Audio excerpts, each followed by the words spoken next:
Hello, my name is Aryav, and I'm going to share some interesting facts about none other than procrastination. Have you ever had that feeling when a daring deadline is staring right into your soul, and instead of actually doing the task, you have the urge to do everything else at that exact moment? If you have, welcome to procrastination. Procrastination is unnecessarily delaying tasks until the last minute or even past the deadline. Don't blame it on yourself because it isn't just about your laziness or your time management. It comes from how the brain works. And to overcome procrastination, you must know how it works in the brain. Procrastination occurs in the brain, where the limbic system, which we can call John, sort of fights with the prefrontal cortex, which we can call Josh. John and Josh are like opposites. John helps you in avoiding any unpleasant tasks, and Josh helps you in making decisions. When you procrastinate, John will take control, which means that the task will feel unpleasant, therefore making you procrastinate. Procrastination has its reasons for why we do it.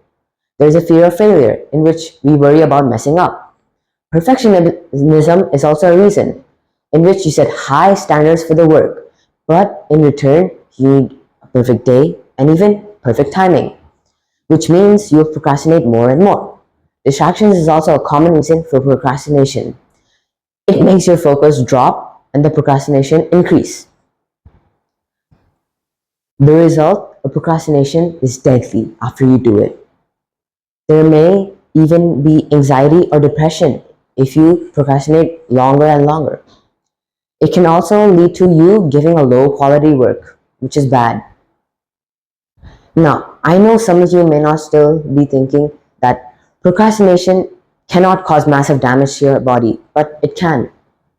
For an instance, research shows that employees spend a quarter of their day procrastinating. Crazy, right? I know. A US survey was also held and it showed that 22,000 employees spend their day procrastinating. This can lead to a lower income of job and it can make them have less control over the stability of their work. Less control over the stability of their work basically means they can have an unpredictable career path. They can even leave their job or change their job many, many times. Now, don't worry, it won't be a bad ending. We can train our brain to stop procrastinating with some reasons. The first reason is eliminating distractions. When you eliminate distractions, your focus will increase because distractions make your focus decrease. So when it is gone, your focus will increase, therefore making the procrastination decrease. Number two, which is using distractions as a reward system. If you simply cannot resist distractions, you can use it as a reward system. For example, if you're done with your homework, you can reward yourself with 10 to 15 minutes of distractions. Number three, change the environment where you're working from. For example, if you're working home alone and simply cannot do the task, you can invite a couple of friends to a cafe, which when you see all of your friends working together alongside you, this will increase your motivation to do the task.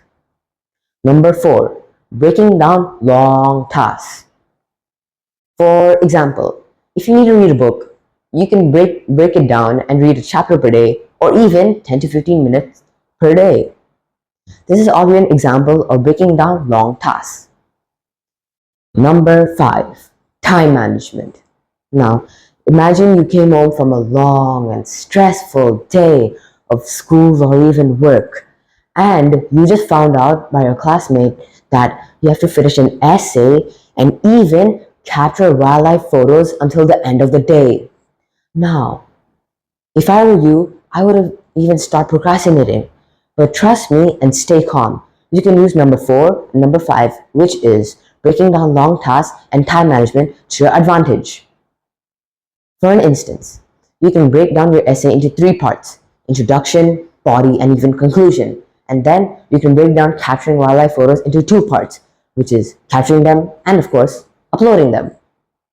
After you have done that, you can use time management to your advantage. For example, if you're done doing the essay introduction, you can have a 5, 10, or even 15-minute break where your body will relax. So, for example, you can do yoga, deep breathing exercises, or anything that makes you relax. Even a walk in the park is good. Now, you may be done with the task by the end of the day, and procrastination is a challenge. You need to find ways to overcome it, and you will overcome it slowly but surely. Thank you.